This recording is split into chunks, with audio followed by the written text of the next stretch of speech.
ผู้ชายก็ไหนหน้าตาเตะหังดีอยู่ก้อยกะมาเป็นก้นเปยย้ำเงินเดือนก็1 เดือนแน่แล้วเอา2 เฮง 5 ปากเงินเขก้อยหรือสินั่นน่ะมันก็ก้นนั้นเป็นหัวหน้าเขานั่นก็เหมือนแลบเตรียมเลยเจอหน้ามันใจตัวหนังเมื่อพ่ออันลือฮือลือเจอแหละมันใจมันนางเสกินตั้งกินอยู่นั่นก็อันเป็นหัวหน้าเขานั่นตึกมาจอมเจอมันใจอยู่เทียงเฮ็ดนั้นหามันใจเอาโคกของอันไหนก็ส่งปันก้นก็นึงในอยู่มันใจแล้วว่าป้อกินเย่อๆสังก้อยเอากว่าไหนก็หัวหน้าเขาได้ตื้นน้ำยำละสังเลยเอาตั้งกินมันถึมเปียดเสยาก็เฮามันใจหิบเน็ตกว่าเสือกำเหลียวหรือสินั่นมันก็เปิ้นติปันปากาส่งมันได้2 ปากเงินเขในย่อเมื่อมันใจเลยฮู้ซื่อนั้นก็เปลี่ยนจุ่มซื่อเสเน็ตเอาโคกของอันไหนเลียนเข้ากว่าปันกำเหลียวอยู่ย่อก้อยกะว่านำถึงว่าเมื่อมันใจฮอดมาถึงที่ในนั่นก้อยหนังเก่าและหันแม่นเขา2ก็ตึกขี่จ้างลงโคงกันอยู่เฮ็ดนั้นเขาย่ำหนังนั้นเขาตั้ง2ก็นั่นก็สังเลยเฮามันใจเอาโคกของนั้นเข้ามาปันเมื่อมันใจเอายินเป็นผู้หญิงก้อยนั้นก้อยหนังเก่าว่านำถึงว่าผู้หญิงก้อยนั้นตีเป็นก็ฮักมันใจอันมันต้วยถึงมาอยู่ตาเสนั่นเหมือนมันใจและหันใจนั้นก็เปลี่ยนตกเจอลงกว่ากำเหลียวเขาย่ำนั้นมันใจก็สังเลยถามผู้หญิงก้อยนั้นย้อนปืนสังเลยผู้หญิงก้อยนั้นมาเฮ็ดจังไหนมาอยู่ที่ไหนเนี่ยย่อเมื่อย่างนั้นก็อันเป็นผู้หมอกผู้หญิงก็นายก็ลุกขึ้นมาเสียลัดข้อความถังเลขดีเนอมันใจให้นั่นอยู่ย่ออย่างนั้นผู้หญิงก็นายก็ตายลุกขึ้นมาเสียลัดว่ามันใจเป็นคนปย่างขนาด1ก้อยตีเฮ็ดจื้อหาเลขมันดังไหลย้อนเปิ้นจังนั้นแหละมันดังสังไหลมาอยู่2ไอ้ผู้ใจก็นายเนี่ยย่อเหมือนมันใจเลยยินจังนั้นก็เป็นอันตื้ออกตื้อเสือเด้อว่ามันใจก็เป็นอันตื้ออกตื้อเสือสิมาป้องโบดป้องกำมันอยู่เฮ็ดนั้นซุ่มลองตั้งหักอ่ำกาซุ่มปังเงินอันมันใจคัดเจอเหตุการณ์หามาขำตุกขำหยับหาเลี้ยงมือมาเหมือนมาจัดด้วยเงินตีเนอร์ปั่นมันใจนั่นก็คือเอา2 ปากเว้ยเมื่อไรหันเจอนั้นดึงแขนเฮ็ดให้มันใจตื้อเจอเฮียงมาหรือเก่าเทียงเงินเก่าหมดเปียแล้วแล้วเนาะก้อยกาเมื่อพ่อมันใจตื้อเจอเสียวห้องหายอยู่นั่นก้อยหนังเก่าเงินตีเนอร์ปั่นมันใจนั่นสั่งไรกึ่งก้างปุงลงขึ้นมาเหมือนมันใจไรยินเสียงเงินเข้ามานั่นก้อยหนังเก่าเป็นอันตุกเสือกว่าเสียวนบาหูมันได้ติดถ่อมพิษก้อยในอยู่เมื่อย่านั้นมันก็สั่งไรเอาใส่ถ่อมหูมันนั่นออกมาสิถ่อมต้วยแทงกำหนึ่งเมื่อย่านั้นมันก็สั่งไรยินเสียงตึกเงินนั่นลัดขึ้นมาว่าเงินมันใจเพิ่มเติมขึ้นมาเทียงในอยู่เมื่อมันใจเลยหันเงินตีเนอร์ป่านมันย่อก็เปลี่ยนตุกเสือลงขึ้นมากำเหลียวย่อ2 ก้อยเม็ดสีหูสีดามาต้วยแทงกำหนึ่งย่ำหนังนั้นก้อยหนังเก่าสั่งไรมีกาฮอดมาถึงตีในกาขันเหยื่อลงลำหนึ่งโฮมบ้าทั้งลูกน้องตั้งหนามตั้งหลายสั่งไรลงกามาก้นก็ลงกามันได้ก่อมใส่เผาหนังเก่าเป็นปวดเท้ามันใส่นั่นก้อยเหมือนมันใส่เลยหันเป็นปวดเท้าเขาได้นั่นเปลี่ยนตุกเสือลงกว่าเฮ้ยจ่องเป็นปวดเท้าเขาหือละนั่นย้ำนั่นปวดเท้าเขาก็สั่งไรไปเขามาหามันใส่เงินตั้งสิ่งตั้งหมดมีอยู่ที่เดินในลันใส่มือย่ามันใส่ก็สั่งไรถามปวดเท้าเขาว่าลองในมันเป็นลองตั้งอีสังในอยู่หมู่ซุ่มก้นจะไหนเป็นพลายขนาดให้ปวดเท้าว่าเขาย่านปวดเท้าเขาก็สั่งไรลัดในมันใส่ก็ว่าย่านปัวเขานั่นเฮอมันใส่ในเลียบเฮียนหูลงทุกข้าขันใส่ว่ามันเป็นซึ่งหือในแลถึงซิมาว่าเขาในเป็นสะเทลงในวันนั้นเพื่อกับปวดเท้าบ่นถึงว่าลองสึงซิมในตีให้เธอหลานใส่ในทุกข้าเพราะเป็นตันให้ปอสูในปันปอกมากเขาได้สั่งสอนดีงามแล้วเมื่อเฮ็ดหลานใส่ก็เลยทุกข้าซึ่งในนี้ขยันปวดเท้าเขาก็สั่งให้ลัดในมันใส่ว่าตีเตมันยาวปวดเท้าในเป็นกวนมักสิมีเสียเปิ้นในเมืองเลยนะปวดเท้าที่ลัดในหลานใส่ไว้เฮก้นมักมีเตียนหลานใส่หาอยู่ตั้งเสียงนั้นโปมาห่มๆกันเนี่ยใบเปียงเฮาก่อนก้อยเฮ้ยเจอเฮานั่นมาปวดเท้าเฮาได้หยองเลยมาเหี่ยมเก่าอย่างไรนี่โอ้ข้าถามว่าไปลองนอนฝันในกว่าเมื่อดำเหี่ยมหน้ามื้อล่ะมีลองสางก็ปวดเท้าที่ย้อนปอกมือก่อนนะสังว่ามีลองตั้งอีสังในก็สั่งลูกน้องสำเสปวดเท้าในไรอยู่ซื่อกูลองนั่นเขาที่เป็นคนก็ขับขึงปันก้อยเขาอย่างนั้นมันใส่กว่าสั่งถามว่าที่เฮาข้าสั่งหน้าการอีสังขนาดนี้เขาทำปองเจอปวดเท้าเขาสั่งว่าสั่งอีสังก็ไล่เอามือเหลียวในเขาอย่างนั้นปวดเท้านั่นก็จังนั้นว่ามื้อนี้ฝนตกแห้งนะว่าฝนยามหลานใจมันนั่นแหละจังได๋สั่งเฮากูนั่นปีกเบ็ดฝนดังเหนือนั่นอยู่ฝนก็ไล่ก่อนเฮาได้ให้ฮู้ก็อ๋อค่ะบ่เล่งลงปีกเป็ดฝนก็เหลวแล้วกำกบฝนตกยามฝนใจอ่อนเฮานี่ปวดเท้าเลยหยองอยู่เลยมาเขาอย่างนั้นเขาจะว่าจังได๋ปล่อยหนูพายขึ้นกว่าปุ้งเลยสิเฮ็ดให้ก่อนฝนนั้นเหลียวเพี้ยวเลยฝนนั้นจังได๋เหือดกว่ากำเหลวอยู่เจ้าม่วนถึงว่าร้อนปอเท้าเขาแล้วนั่นตีปีลงเต้นนั้นมันใจซับปตุกเสือลงกว่ายิ่งกว่าในก็สั่งถามว่าเฮาดิสืบเพชรซื่อคาเมื่อเหลียวในเมื่อย่านนั้นก้อยหนังเก่าเสียงพงมันใจก็จังได๋หลังขึ้นมาเฮ้ยว่าคือกว่าย่านนั้นมันใจก็จังได๋มาสวยเถียงผู้หญิงก็ในกำเหลียวอยู่ก็ปานเขาย่ามาสามเณรเนียดออกกว่าที่ในกำเหลียวเฮามาเตะซ่าขึ้นมือพ่อหันใจเสื้อมาสวยนั่งซื้อวันนั้นเนาะใจเสื้อมันก็จังได๋ติ่งจ่วงเลยผู้ใจก็ได้โหออกกว่าเฮ็ดนั้น เขายังไอ้ผู้ชายคนไหนกว่าปิ้งโปเจอลงสีลัดขึ้นมาว่าไอ้คนเปย่ำอยู่ดีเลยมาอะไรมาหูเนี่ยก็เป็นเผาก็เป็นมือหูเนี่ยเขายังนั้นนั่งซื้อมันก็สองอะไรผู้ชายคนนั้นว่าใส่ซื้อมันได้เป็นก็หักมันเนี่ยลัดดิสั่งได้มาที่ไหนมันนั่งก็สองอะไรลืมตัวไว้เขายังไอ้นายก็มือเลยยินเจ้าหนเนี่ยจังไอ้ลัดดีนั่งซื้อมันนั้นว่ามือพูในเป็นวันเกิดเมดาวสูพอสูแก่แต่ก็วันไอ้ผู้ชายคนเปย่ำคนไหนมาวันเกิดเมดาวสูนั่นแหละมันติดลวดอะไรอยู่ครับนี่ไปออกมือเขายังนั้นมันนั่งก็สองอะไรลัดเนี่ยใส่ซื้อมันว่าดีขึ้นเขานั่นโอเมเขาเต็กเตียงเขามานั่งเตะหน้าเฮือนซ้อมไอ้ผู้ชายก็มือไกลนั่นก้อยก็ว่ามันนั่งเลยเสือไอ้ผู้ชายก็นั่นในอยู่ที่เตี้ยมันใจเสื้อมันเลยนั่งเสื้อมันให้ก็ยามคืนเฮียนซ้อมกันมือห้องเฮียนจันจอมนั่นเขายันมันนั่งก็สายละที่ใจเสื้อมันนั่นมือพุกในเป็นวันเกิดเมทัลเขาใส่เสื้อมันนั่นปลอมตัวเป็นก็หักมันนั่งมือป่วยวันเกิดเมทัลเขานั่นในอยู่มันได้ปั่น1 วันแล้ว20,000ในเย้านั่นเสียใจเสื้อมันก็สั่งในพร้อมเจอจอมตอนตามมันนั่งก็ย้อนปัวเมาหน่อยเอาเลยเอาลืมตัวกับประเทศนั้นเขายันใจเจอมันก็สั่งในกับสืบหาลูกน้องมันมือพุกได้ห่างเฮียนโคตรตอนตัดที่หมดวันเกิดนั่งซึ่งมันนั่นในอยู่แต่ก็เฮาในมือพุกในเป็นวันเกิดเมทัลเขานั่นแหละเฮาใครห่างเฮียนโคตรตอนวันเกิดอีวัดมือตอนเขานะอย่างนั้นลูกน้องมันใจสั่งในถามขึ้นว่าห่างเฮียนบ่ก็หือมันใจก็สั่งในตอบก็ว่าห่างเฮียนเหมือนเจ้าหนังปอดเท่าเขาห่างเฮียนตัดสีนั่นในอยู่กุ้ยมันฮู้บ่ปอดเท่าเขาห่างเฮียนตัดสีในโคตรตอนในมันยืนใหญ่ก็หือในนั้นเฮ็ดนั่นสิวันปังป้อยนอนฮอดนะถึงมันใจก็สั่งในซื้อคู่คนป้อยยามนั่นสิฮอดมาถึงที่ไหนมือย่างนั้นกวนนั้นเปิ้พักตูนั่นก็อำปันมันใจเขากว่าตั้งเนินนั่นเขาลดว่าดีเนยในอ่ำฮับตอนคนเปย้ำในอยู่มันใจก็ซับเลี้ยงในอยู่ว่ามันก็มาโฮมปังไฟวันเกิดในเหมือนกันกวยกากวนอันเปิ้พักตูในหาว่ามันเสือคู่คนเปย้ำก็เลยอ่ำยุ่งเพราะความรัดมันใจเขาอย่างนั้นก็หนังเก่าผู้หญิงก็เป็นก็หักเก่ามันใจเลยโผล่เหมือนก็ฮอดมาถึงดีในเหมือนกันเยี่ยก็สองไอ้ลาดขึ้นมาว่าใจเจอมันจ้วมหลังเขามาแทงที่ในมหาลองสู้ยุงเขาแทงให้นั้นในเย้าเขาอย่างนั้นไอ้ผู้ชายก็ในก็สองไอ้ลาดขึ้นมาว่าก้นผ่านคนเปย้ำซึ่งเขาเนื้อสุดจัดปันเขาในอ่ำต้นยำเขามาเปลี่ยนมีชื่อเสียงซะหน่อยสิเปล่าเขาว่าแต่ร้องในก็เป็นกรรมกู้สู่เขาลีนายนั่นตอนดับผู้หญิงก็ในก็ตึกละตีใจเจอมันอยู่ว่าสัตว์ปันเขาทั้ง2ก็ได้เปลืองกันนะอะไรอย่าไปมหาลองสู้มันติ๊กๆในอยู่ก้อยกาใจเจอมันก็ย้อนปวกเคยหันมาผู้หญิงก็ในสังลัดขึ้นมาว่าเขาว่าสุในมันเถอะอย่าตัวหนาป้นเตี้ยว่าเขามาที่นี่มาเขาโฮมปังป้อยวันเกิดเหมือนกันก็เหมือนเขาเลยยินเสียงก็ไอ้ในก็สังไรคือขู่ขึ้นมาเมื่ออย่างคนไปพักตัวนั่นก็สังลัดที่มันใจว่าอันนั้นเซอร์ติเลียนสูสังไรเขาคนไปยันมันมายอบตัวมันใจออกกว่าในเย้าเขายันหนังก้อยหนังเก่าสังไรมีกากาขันเดี๋ยวฮอมาถึงที่ในนั่นกากาขันเดี๋ยวแล้วในได้ก่อมเสือกาเผาหนังเก่าเป็นการนั่งซึ่งมันในก้อยมือยันนั่งซึ่งมันสังระดับเผาหัดยอบเขาออกกว่าคำพูดเขาก่อนในอยู่เขายันคนนั้นไปพักตัวนั่นก็ตึกลาตีผู้หญิงก็นั่นแหงว่าควรพยายามก็ในมหาลองซื้อยุงที่ในตีลักข้อเขาออกกว่าเมื่อเลี้ยวในนี่อยู่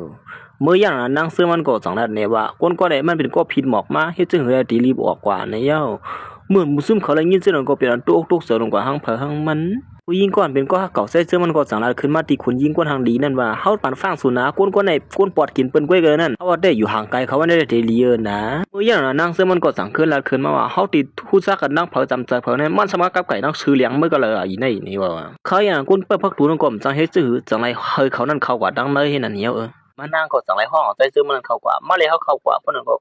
เหมือนคือเวลากำไหนเขาลาสู่จะมือไกลมือย่างนั้นไอ้ผู้ชายก็ได้ก็สั่งถามผู้หญิงซื้อเลี้ยงนั่นว่าเขาที่จึงฮู้ซักคนก็ได้นั้นมาผู้หญิงคนบางมีก็นึงนะผู้หญิงก็ได้ก็สั่งขึ้นดัดขึ้นมาโอ้เฮาบ่ได้ว่าเขาได้ยำเปลี่ยนไต้ก็เก่ากันมือขึ้นเฮียนเพิ่นหลงอย่างนั้นไอ้เขาได้ก็สั่งนั้นว่าย้อนปัวเขาเป็นไต้ก็เก่ากันเลยและช่วยเทียมมือนั้นนึงก้วยนี่สินั่นแหละตื่นเตรียมย่ำไงนี่เฮาเฮ็ดอันเสเหมือนเขามาที่เนื้อปังปอยนั่งเสื้อมันก็สั่งนั้นว่าใจเสื้อมันซื้อครบคนพยายามเสื้อได้กลัวเมทัลเขาติว่าเจ้าไหนได้ตื่นเตรียมไล่ลั่นละมันนั่งก็สั่งให้เขาใจเสื้อมันกว่าไล่ซื้อโคมาสีก่อนไหนเฮาเหมือนใจเสื้อมันไล่ซื้อโคมันนั่นก้วยหนังเก่าห่างพังก็ซับบอลเราหลุดลงไว้เฮ็ดนั้น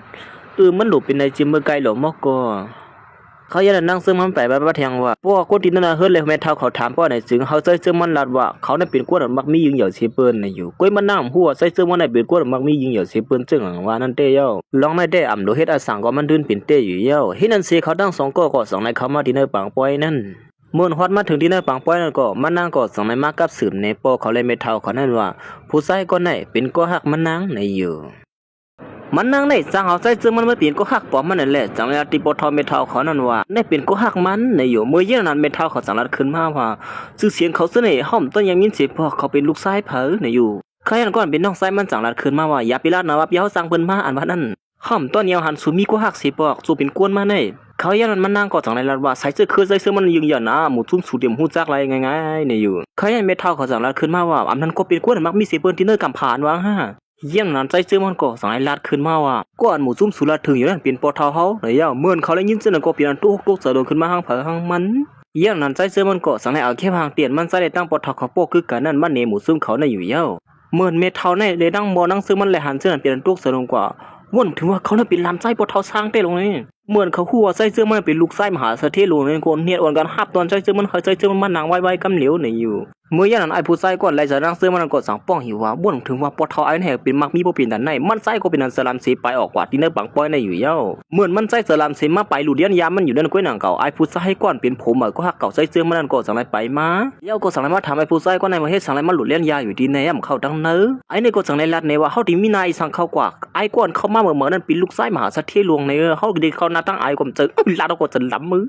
เหมือนเขาตั้ง2 ตัวในไรยินเจ้านั้นก็เป็นอันตุกเสือเสียเคยโคขึ้นมาเขาได้ว่าใจเจอมันนั่นอ่ำเจอกุ้งมักมีอีสังตีเลยเปลี่ยนก้นเปย์ย่างอันขนาด1 ก้วยเขาตั้งกว่าเปลี่ยนมหาสัตว์ที่ลงเมื่อเลยหลานนั่นในอยู่ย่างเหล่านั้นไอ้ในก็สั่งแล้วโอ้ทีเดียวมันก็เป็นเจ้าไหนเอาในเพื่อนนั้นก็เขาเนี่ยหยอกเลี้ยงยิ้มส้มสุดเดียวนะเขาย่างไอ้ในก็สั่งแล้วมันตีกวักนาใจเชื่อมันกินน่าเกี่ยกลางเปิดหลวงใจเชื่อมันมาเป็ดเหรียญนั่นในเย้าเมื่อย่างนั้นตอนด่าใจเชื่อมันในก็ตึกกินมวนซื่อจอมปอเท้านั่งเชื่อมันอยู่มีย่างเหล่านั้นไอ้ผู้ชายก็ในก็สั่งไปเข้ามาขึ้นเสียย่าก็สั่งให้เกียงลาตีใจเชื่อมันว่าเขาได้ยินเสียงสุดได้มากหือไหนเย้าไหนวันมันได้เลยเขายินดีชุดซักสุดเดียวในนะเขายันก้อนเป็นเมทัลนั่งเสื้อมันก็สายลาตีไอผู้ชายก็นั่นว่าเมื่อเหลียวลายิงมีสู้เย้าสู้ก้อมขึงเลี้ยบมาทั้งหลานยิงเขาเย้าในวันนั้นไอ้ในก็สั่งว่าโอ้ข้าก็ขึงเลี้ยบเตี้ยข้ายุงเหยอะเตี้ยเนี่ยเขาในยิงเหยอะข้าเห็นในวันนั้นสั่งว่าเขาในอ่ำมาอ่างเสื้ออ่างเสียงวันนั้นได้ก็เจอเงี้ยก่อนนะเมทัลแล้วก็มาเลยยิงเสื้อเป็นอันตุกเสริมขึ้นมากำเหลียวโดนด่านั่งเสื้อมันก็เป็นอันตุกเสริมก่อนมองพอไอผู้ชายก็ในคู่เย้าห้าว่าเขาไว้ปลอมตัวเป็นก้นสะเทียนวันนั้นก็ใช้เสื้อมันเจอก้นปลอมตัวขนาดนั้นไม่เป็นสะเทียนเตี้ยน่ะน้องอย่างนั้นไอผู้ชายก็ในก็สั่งให้ห้องผู้ยิงก้อนเป็นก็หักเก่าใช้เสื้อในผมนั้นเข้ามาตีใ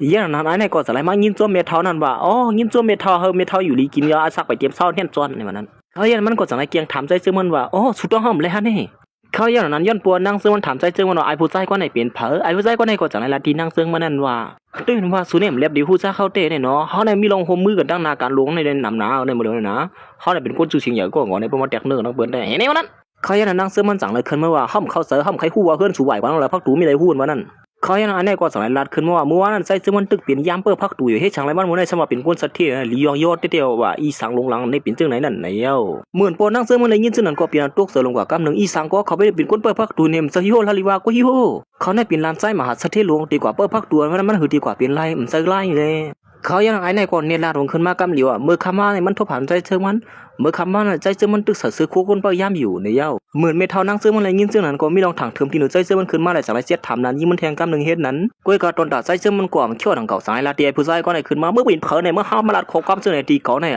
นตัวไอ้ในกำห้ำเฮือเดียมือเฮ้เมื่อว่าคือก็สีนั้นมันก็มันใจก็จากไหนอีกหลาวันว่าไอ้ผู้ชายก็เลยเสือนั่งซึ่งมันแทงกำหนึ่งอยู่เย้าไอ้ผู้ชายก็ได้กดตุกเสือลงกว่าใจเชิงก็จากไหนตู้บันเขินนั้นก็เขาทำให้บินเงินกว่าในกลางเขาเฮ็ดนั้นเขาอย่างนั้นย้อนปอใจเชิงมันในลาดคอกว้างเนี่ยเก่งโอ้เก่งเจอบนสีแหละก้อนเป็นเมทัลได้เชิงในปอนั่งเชิงมันนั่นไล่ด้วยนาการเชวนว่าใจเชิงมันเลยเป็นสถิติป้อมเจอเชิงนั้นมาตีฮัดลาดหัวมอกในหนึ่งในอยู่นั่งเชิงมันก็สั่งให้อยู่โหไม่มือบนใจเชิงมันเฮ็ดนั้นปอด้วยลองเฮ็ดตั้งสั่งเขานั่นแหละซึ่งคือก็เขาตื้นเป็นลูกไส้มหาสถิตหลวงเยาอ๋อห่ำเลยพายสังลีเดอันสุเฮ็ดในเมียเนอะเขาอย่างนั้นไอ้ผู้ชายก็ในก็วนว่าใจเชิงในหมอเลี้ยงเชิงหยอกยันตานะอะไรตีเฮ็ดเธอใจเชิงมันอะไรนาตั้งไอ้ที่นักเกี่ยกลางปืนนี่แหละหาล็อกไล่มันอยู่เยอะเขาย่ำนั้นมันก็จากในรัดขึ้นมาว่าวันมื้อไหนเป็นวันเกิดเมทัลสำหนังสูเป็นก็หักเขาก็หนึ่งไง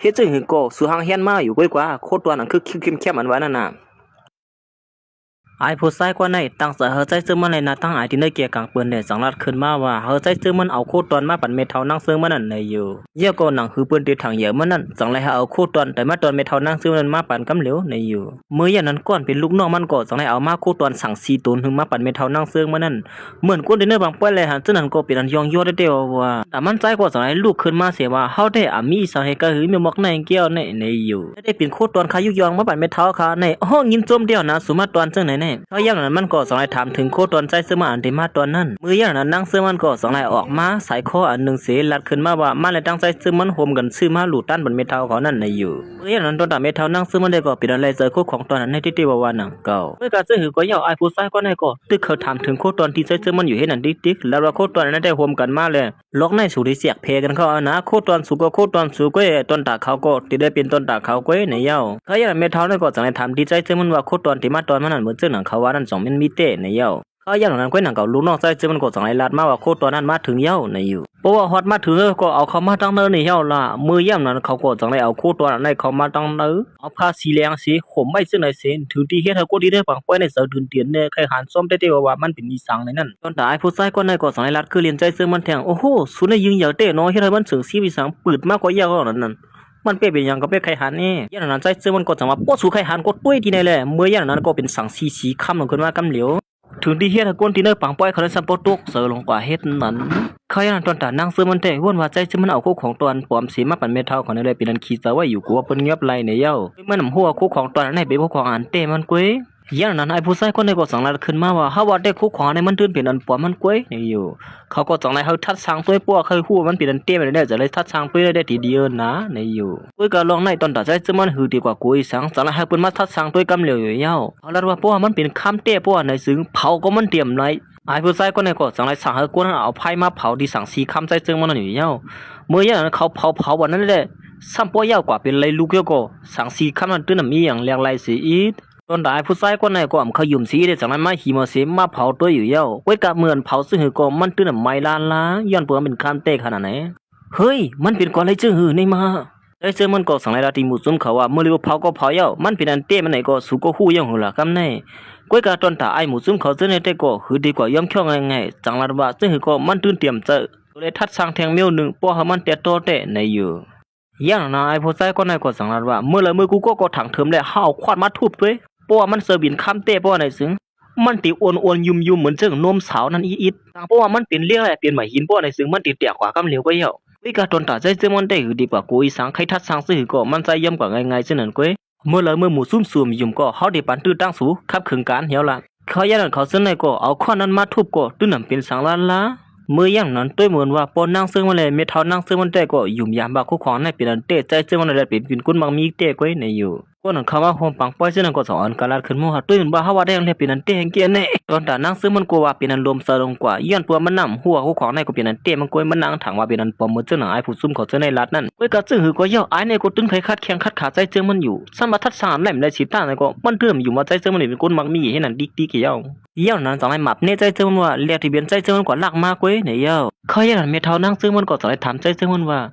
สองสุมีศักดิ์ศรีอีสามมันห้าลองอันน่ะคู่ของให้เป็นความสูอันว่านั่นสุมีป้อในจึงช่วยทัดทางเอาเนปันเฮาอีกหนึ่งในยาวเขาอย่างนั้นไอ้ผู้ชายคนให้ก็สอนให้ลาดขึ้นมาว่าอันเขามีได้ไว้สีก่อนละอันข้าคู่ได้แต่เขาได้มือว่าในตึกเปลี่ยนก้นเปย่าเหมือนขนาดนึงก้อยป้อมยุงก็ด้วยที่ในละมือย่านั้นมันก็สั่งไล่ห้องผู้หญิงก่อนเป็นก็หักเก่าใจซึ่งวันนั้นไปเข้ามาที่ในกำเหลียวอยู่ยาวโฮมบ้าดังเสือโคใจซึ่งมันอันนุ่งโคก้นเปย่าคำมาที่ในปังป้อยอันนั่งซึ่งมันจะมันไหลเปียดนั่นไอ้ในก็สั่งลาดขึ้นมาว่าเมทัลด้วยที่ในเขาเลยในเป็นศักดิ์ศรีมันเขาเอานะว่าเขาในเป็นก้นเปย่าอันว่านั่นผู้หญิงคนไหนก็สั่งให้เอาเสื้อคู่ใส่เสื้อมันอันเป็นเสื้อคู่ก้นปยานมันมาถึมตั้งนาตีนเกียกลางเปิ้นนั่นอยู่เย้าเฮียก็สั่งให้มานาตีนเกียกลางก้นดังน้ำในว่าใส่เสื้อมันปลอมตัวมาเป็นก้นสัตว์เทขนาดหนึ่งก้อยตีเตี้ยมเป็นก้นปยามก้อยในอยู่เฮียก็สั่งให้ลาดในเมทัลนั่งเสื้อมันว่าเสื้อคู่ในเฮากว่าเก็บมาที่นั่นคานี่นะเมทัลด้วยลีคาหลอดบ่เดียวล้านก้อยก็อย่าไปเอาก้นผ่านจังไหนในวันนั้นเขายังของน้องไอ้ในก็สั่งให้คือเรียนใจเจอโอ้มาเป็นก้นปยามจังไหนจ่องเจอเฮียก็สั่งให้ขึ้นมาว่าการปลอมตัวเป็นลูกไส้มหาเศรษฐีหลวงในมีดังพิษให้แห้งเลยนะลองในระดับตื้นน้ำไหลละลา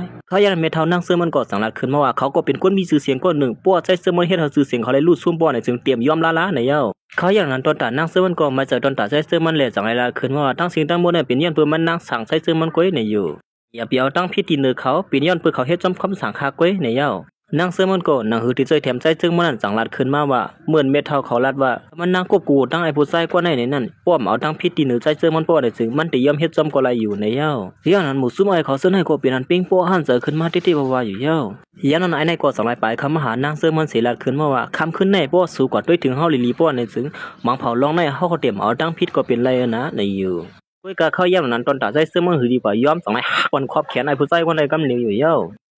มันก็เป็นอันจะลำศีลาขึ้นมาไอ้คนพยายามมือเฮ็ดอีสังที่เก่าในนิ้วมือมาในมือใครที่อยู่เชียงในหักไว้ไปเลยรัวเขาเป็นเพลินว่าสุมาแต่ละเส้นสามไรในใจจึงว่าอินหนักวันเทียงกล้ามให้นั่นเหี้ย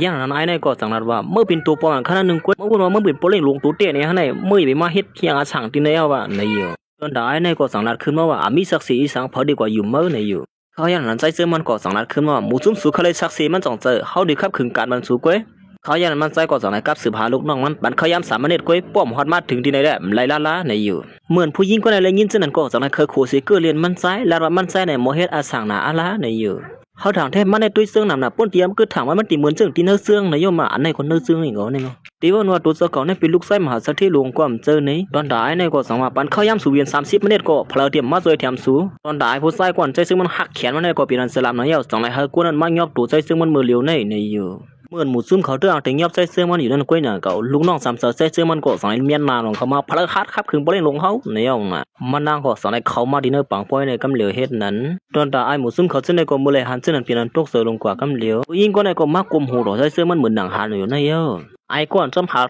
ลองสู้ยุงใจเสื่องมันอยู่ดัดเสียนั่นก็เป็นอันตกเสือสิลัดขึ้นมาเฮ้ยเขาว่าคือกลมไกเน่นคนหิมความเสื่อในสองอันกันนั้นว่าเขาว่าผู้หญิงก็ในเป็นลูกน้องสามเสือปลิงหลวงสะเทนั่นในว่าเขาในเป็นคนอันมีอำนาจยิ่งใหญ่เด้ๆเลยนะตอนด่าไอ้ในก็สั่งลาดีว่าหลวงในมันตื่นเป็นความไรเขาว่าได้มันเจอแล้วนะไอ้ในเขาเป็นคนเปิดยามที่โครงการเฮาเว้ยมันดีกว่าเป็นคนสะเทียสังตีเลยเหวในไอ้ในกวางหูกวางมาเอาอย่ายามหลังนั้นแต่ยันนั้นมันก็สั่งแล้วลูกน้องใส่ซึ่งมันนั้นว่าเขาว่าได้สุดต้องคนผิดกว่าเยาขย่อยอย่าไปกว่ายุ่งกับไอ้ผู้ชายคนไหนค่ะนะเขาเป็นคนเปิดยามธรรมดาคนหนึ่งก้อยเขานั่น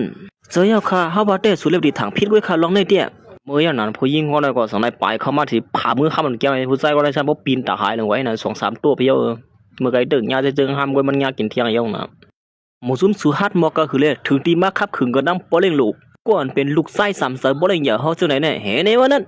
ใครอย่างนั้นไอ้ในก็สั่งไรถามว่าเขาคำที่เฮ็ดจะคือข้าละนั่นบ่ทันว่าไหนโอ้ยยิ่งว่าในสั่งขึ้นลัดขึ้นมาว่าก้นก้อนสุทุลีถามนั่นได้เป็นก้นก้อนนั่นเสือเขาก็ไอ้ได้บื้อใครอย่างนั้นตอนตัดใจซื้อมันได้กว่าขั้นลัดน้ำสั่งไรลาวขอบเขียนนั่งซื้อมันปล่อยออกกว่าให้นั่นเหี้ย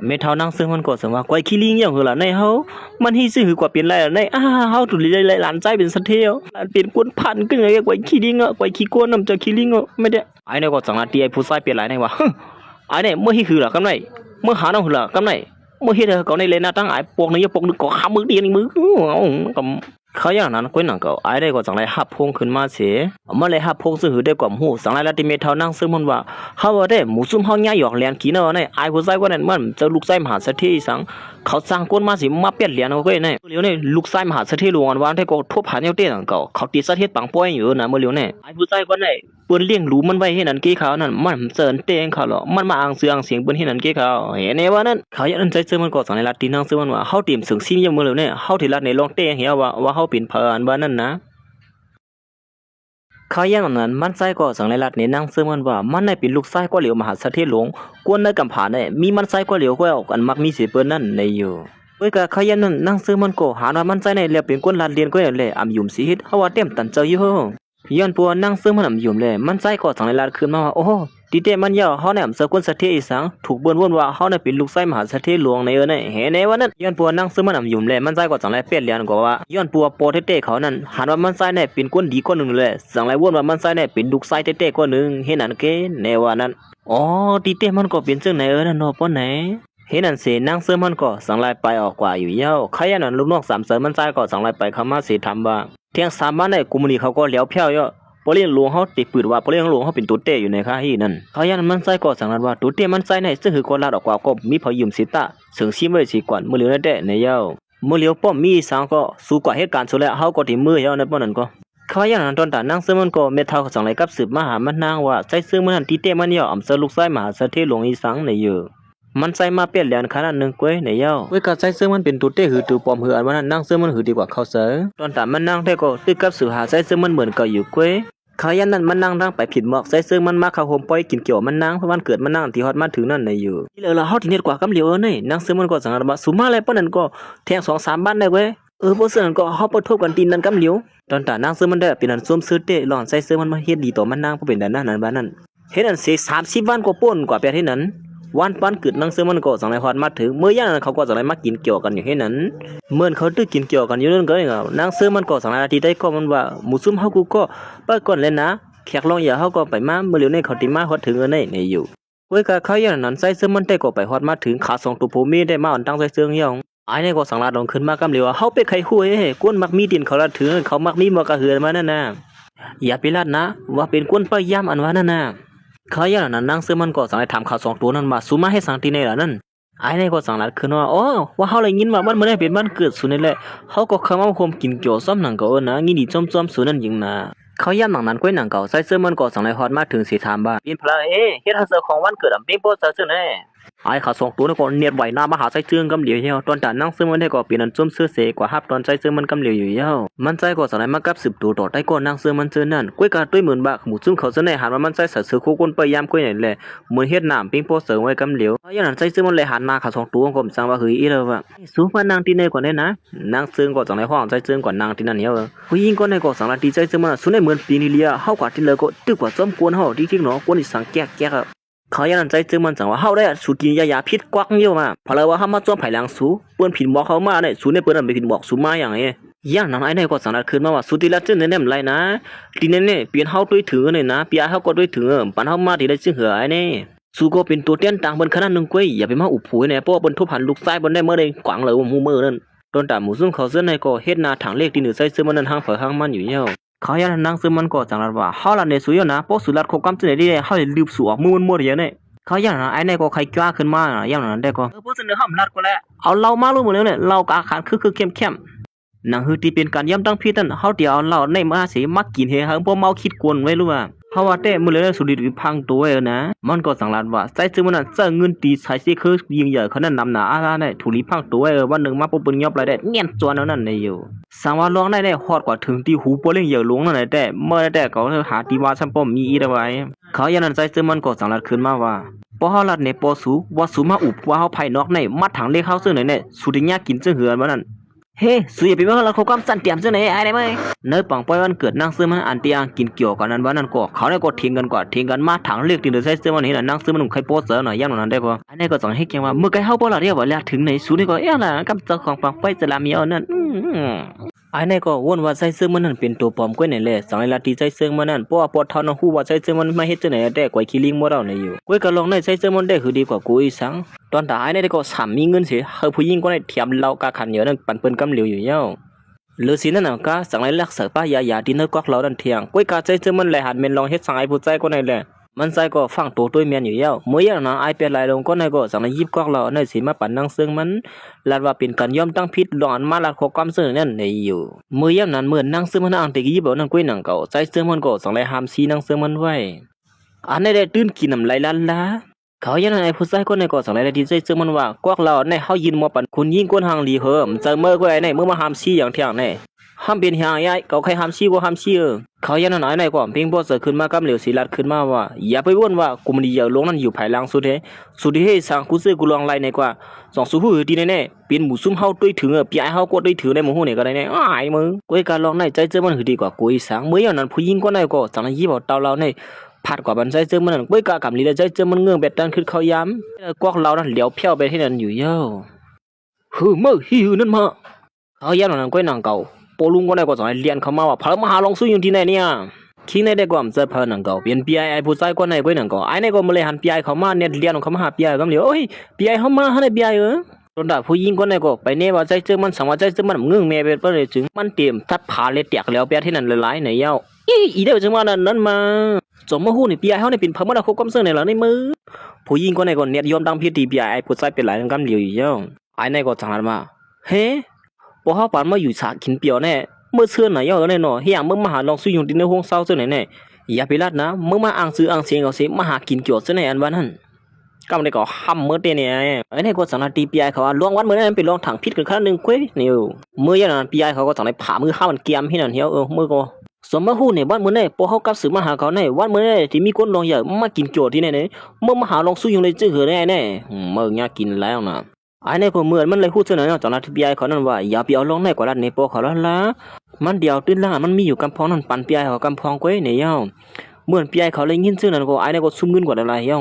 เมื่อละเมื่อว่าซั่นไหนก็เตไฟวางบ่มาว่าเงินเนี่ยมันใจเองก็ไว้เสียปีไอเข้าไปเอากว่ามันก็เป็นอันตรายใส่กำหางก็เหลียวอยู่หลายก็มาซุ่มเงินเป็นโหล้านมันเป็นที่นั่นอยู่เย้าอย่างนั้นมันก็สั่งลาติผู้หญิงก็ในว่าสั่งเสยย้อนผู้หญิงก็ในเพราะว่าในจึงมันเตรียมเลยซุ่มเงินนำบ่เป็นดันนั่นในอยู่การลูกซุ่มดินปังป้อยได้ก็ไว้เสียก่อนนะมันแล้วตื่นล่างตีนมันมีนั่นมาหับปุ่นพรไว้ที่นั่นมือนี่มือสินั่นนำกาไปเฮาหมู่ซุ่มเขาซะแน่ใจใจมันใจในอยู่หมู่ซุ่มสูอันมีอยู่ที่แน่แต่ได้ใจใจเฮากูก็ได้นะเฮ้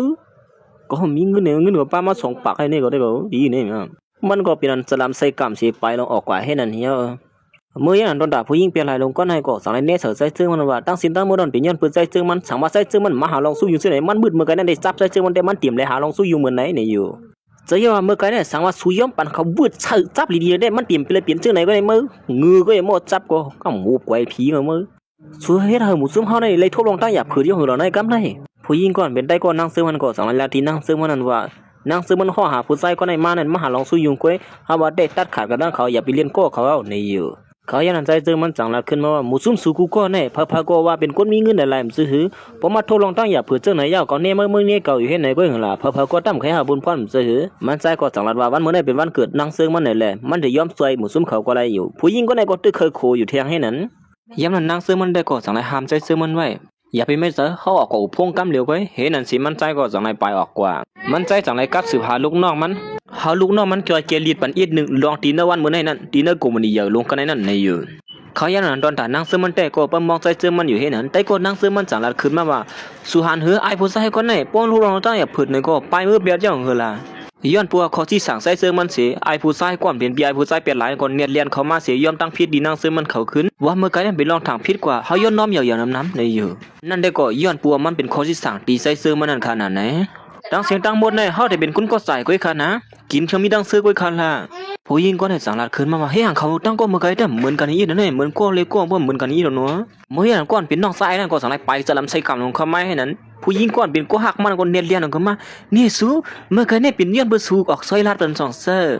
หันหือกำเน่ไอ้เนี่ยเดี๋ยวไปพูดตีปองนั่นนะผู้หญิงก่อนในก่อนเนี่ยมาลาดดีไอผู้ชายเปลี่ยนหลายนั่นว่าพี่ไอเขามายอมตั้งพิษที่ในเมื่อไงนั่นในอยู่เขาเต็มเอาตั้งพิษเฮาอย่าว่าสู้ใครฮู้ก็มันจังบ่นว่าไอผู้ชายก็เนี่ยเป็นคนก่อแกลีในวันนั้นตอนตายผู้ชายก็ได้ก็ฮู้ตัวมันนี่ก็ไอ้แกอาจเจอว่าเป็นเฮาในเห็นในวันนั้นตีเต้มันหืดสิกว่าเจอมันเป็นใจเสื้อมันกล้วยนั่นขนาดนั้นไอ้ผู้ชายก็เลยก็มาเอาหน้าเอาตาเปลี่ยนที่นั่นเหี่ยวเพราะฉะนั้นใจเสื้อมันก็วนว่าแกลีเหี่ยวตัวหลีงามเหี่ยวเลยสั่งไปลงเข้ามาหื้นเข้มแล้วเหี่ยวอยู่ก็ไม่ได้ในเหี่ยวตอนนั้นนั่งเสื้อมันได้ก็สวมเสื้อสิประหับตอนใจเสื้อมันอยู่เพราะฉะนั้นผู้หญิงเป็นหลายในก็สั่งดีใจเสื้อมันว่าสุหันปูซื้อกูลองแกลีเหี่ยวหัวสูงก็พม่าขึ้นแล้วกูนี่สั่งแก๊กๆให้มึงใจเสื้อมันก็สั่งว่าปอสุติรัดความได้ตุ้ยๆให้รัดรู้ว่าความกวนเนี่ยเขายันนั้นมันใจก็สั่งให้มาลัดเนี่ยนางเสื้อมันบ่ากูซื้อกูลองเข้มแล้วเหี่ยวตัวหลีงามเหี่ยวในอยู่ตอนดาผู้หญิงก่อนเป็นได้ก็นางเสื้อมันได้ก็สั่งลัดขึ้นมาเพราะเขาแค่อุบผูกกับมันเขาอุบผูกก็เร็วเขาว่าอย่าเบียก็ย่องเมาซ้ำเขาในเหี่ยวมันลัดว่าตั้งสินตั้งมื้อในเป็นไอ้ผู้ชายก็ได้ก็เกลียดกูเฮ็ดสั่งไรซ้ำว่าเป็นคนเปยานมันก็เกลียดเห็นในวันนั้นเขายันนางเสื้อมันก็สั่งลัดขึ้นมาว่าหมู่ซุ่มสู่กูก็ลัดว่าไอ้ผู้ชายก็ได้เป็นคนก็เกลียดจ่องเจอเพราะฉะนั้นก็ห้องพี่ไอ้เขามาเสียถามเท่าเลยพาเป็นคนก็เกลียดมันเฮาได้เลยฮู้กันกูก็นั่นน่ะไหนเหมือนได้ยินเขากำลังเสื้อมันลัดเจ้านั้นก็หนังก็ไอ้นั่นก็ตุกเสริมขึ้นมาเหี่ยวอย่างนั้นไอ้เนี่ยก็จะมาให้แกเป็นคนดีเสียว่าห้องใครจะสู้ใครว่าสู้เป็นคนก็กิเลสก็เกลียดเดียวเลยตีเตี้ยมันก็ปิ่นเฮาเองก็ในเห็นในวันนั้นเขาอย่างไอ้เนี่ยก็สั่งนัดขึ้นมาว่าวันเมื่อนั้นมีปังป่อยซื้อคู่ของกันที่มันเฮาว่าแต่สู้ก็เล็บดีเข้าเซอร์อยู่เยอะซุ่มก็โฮมซ้ำหลายเพราะทันบ้านนั้นเขาอย่างนั้นนั่งซื้อมันก็สั่งให้ทำใจซื้อมันว่าสงใจซื้อมันเคยกว่าในอยู่อย่างนั้นใจซื้อมันก็สั่งนัดว่าเฮาก็กว่าก็บ่ต้องว่าเฮากว่ากับเลี้ยงเยอะอย่างนั้นไอ้เนี่ยก็สั่งนัดขึ้นมาว่าทีนี้เป็นคนมักมีเขาก็กว่าคนผ่านเจ้าหนังสูตรในกว่าตุ้ยเป็นหลายไว้ก้าย่อยก้ายืดเก้นั่นเนี่ยแต่นั่งซื้อมันก็พอใจซื้อมันกว่าเหมือนกันในเว้า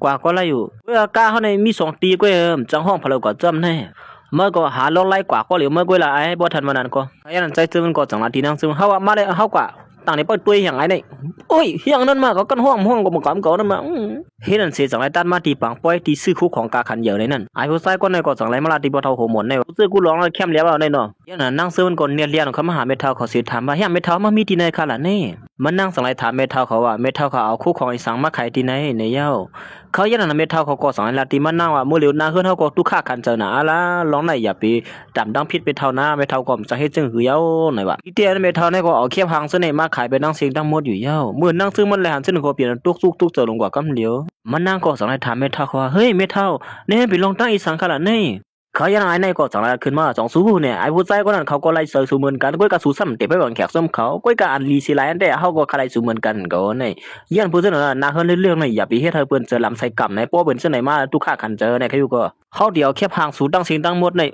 นมาเปียในเปิ้นเฮาขายดีในตั้งสิงตั้งหมดแต่นั่งซื้อมันก็เปลี่ยนตุกเสือสิทำให้เท่าก็ว่าเป็นสังเลยไม่เท่าเฮ็ดจังไหนคะล่ะนี่ยันน้องไอ้นี่ก็สั่งให้ละที่นั่งซื้อมันสู้อย่าไปไม่เสืออับก้มกาติมีเฮาก็เหลียวก้อยอันที่ซื้อนั่นก้นคำว่าโฮมปังป้อนเนี่ยก็สู้ด้วยแลพะก็ดีคลายเหมือนกันเฮาว่านะเขาซื้อในก็อ่อนกันว่าโอ้โหแค่พังอะไรแต่เขาไล่เจอกับผู้ไล่เมื่อเด็กมันนอนป่วยตั้งคืนนู้มั้ยเข เขาจนในก็อ่อนกันนั้นว่าอ้วนถึงว่านั่งซึ่งมันหน้าตาเย็นๆเงี้ยๆก้อยดีมาถ่ายแคบหางจันเจอผู้ใส่ซึ่งไหนนั่นในเย้าดีในได้ก็ตีแลหันว่าเปิ้นหันแคบหางนั่งซึ่งไว้เย้านั่งซึ่งมันเนี่ยเหมือนก้นมีกาขันก้นหนึ่งก้อยเมทัลมันนั่งไม่เฮ็ดซึ่งไหนเลยว่ามันหันถึงกลางเสยมันนั่งสีนั่นเย้าเขาย่ำหนังนั้นก้อยหนังเก่าใส่ซึ่งมันก็สังไรฮอดมาถึงตีในตอนตายเนี่ยก็ถามว่าเป็นโปเขามาอะไรใส่ซึ่งมันจังนั้นว่าเขาได้ลาได้เมื่อโปสูมีกันเนี่ยเขาในโปเมื่อนี่อยู่เขาซื้อในจังนั้นถามไอ้ผู้ใส่เป็นไรนะว่าก้นๆไหนเป็นก้นๆสุดละถึงอยู่นะฮะเป็นลูกไส้มหาเศรษฐีหลวงอันว่างห้าตัวเขายันนั้นไอ้ไหนก็เขาใจสมันเลยนะตั้งไอ้ที่ในเกี่ยกลางเปื้อนในสังได้คุณว่าเสียว่าเขาในเป็นมหาเศรษฐีหลวงในวันนั้นว่าด้วยละสองเขาติมีเงินซื้อจำนานเขาลาดว่าเขาเป็นเศรษฐีหลวงอันว่านั้นก้อยการลองในคือว่ากระตื้อเงินกวนใจเสื่อมันสังได้ขึ้นว่าเสียว่ากูซื้อกูลองอันมีอยู่ที่ไหนเข้าที่เอาไปตั้งเสียงดังหมดตรงนี้เขาซื้อในก็สังให้ลาดงขึ้นมาว่าก้นไปย้ำของก้อนหนึ่งก้อยเป็นลูกไส้มหาเศรษฐีหลวงอีสังก็ว่าได้ใจออกเมื่อดังนอปนเหี่ยวละใส่เสื้อมันสั่งขึ้นว่าพอเรามีเงินวันนั้นเขาประมาด้วยกันก็หัวว่าอย่างนั้นใส่เสื้อมันก็สอนลาที่นั่งเสื้อมันนั่นว่าสู้อย่าพี่ไม่เสือเพราะว่าเขามีอยู่ที่ในเป็นก้อนในนั้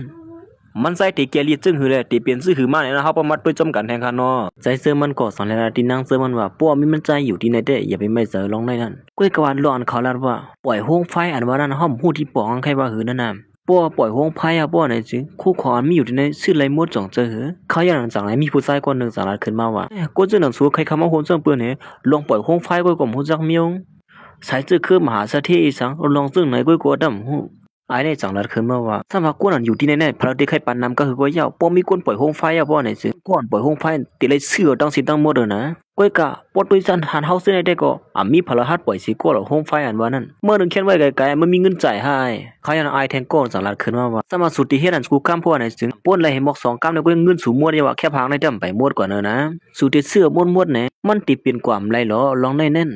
เขายันนางเสื้อมันจังหลัดขึ้นมาว่ามูซุ่มสุกุก็เนี่ยหันวันนาเฮือนเฮาในมันตกเตียมเย้าอ่านเตียมมาเอาพ่อนลีเตียนนาเฮือนเฮาตกเตียมด้วยเนี่ยฮะหันลองลู่ซุ่มมันเสใครมาเอาลอดเกอเรียนเลยใครโขเรียนเจ้าไหนฮะคนมีตังหูเลยคนบางมีเขานั่นเฮ็ดลองสั้นเตียมเจ้าไหนในอื่นเนาะหรือสินั่นนำกามานั่งไปลาดว่าเมทัลเขานั่นว่าก้อนขาดน้ำยามาสิมือก็เรียกพุ่นแน่ว่าถึงว่าเดี๋ยวเอาแค่พางคาเสื้อไหนเสมาเอาพ่อนลีต้นหนาตัวโซเก่าเฮาบนมาถังเลขกูดินนั่นน่ะเฮือนเฮาเสสวยแถมหมูซุ่มก้นเปลี่ยนลายลงเสื้อในก็เป็นเมทัลเฮาในเนาะมันนั่งก็ตั้งลัดตั้งห้องตั้งให้เป็นอันเจ็บเจอที่หนึ่งเมทัลเขาล้อเมทัลเขาเฮ็ดอะไรที่หนึ่งมันเสื้อไหนนั่นย่อมันนั่งก็สังไรปันความมันแก่นกว่าตั้งแต่วันมื้อไหนกว่ามันนั่งเลยปมเมเขาเลยใส่เสื้อคือเขานั้นมันหนีมกับไก่เตรียมปอกมือเฮือนแทงเหย้าในอยู่เมทัลเขาก็มือเลยฮู้เสื้อน่ะเปียตุกกุกๆเสือลงขึ้นมากำเหลียวเฮ้ยเมื่อวันเดียวนี่มา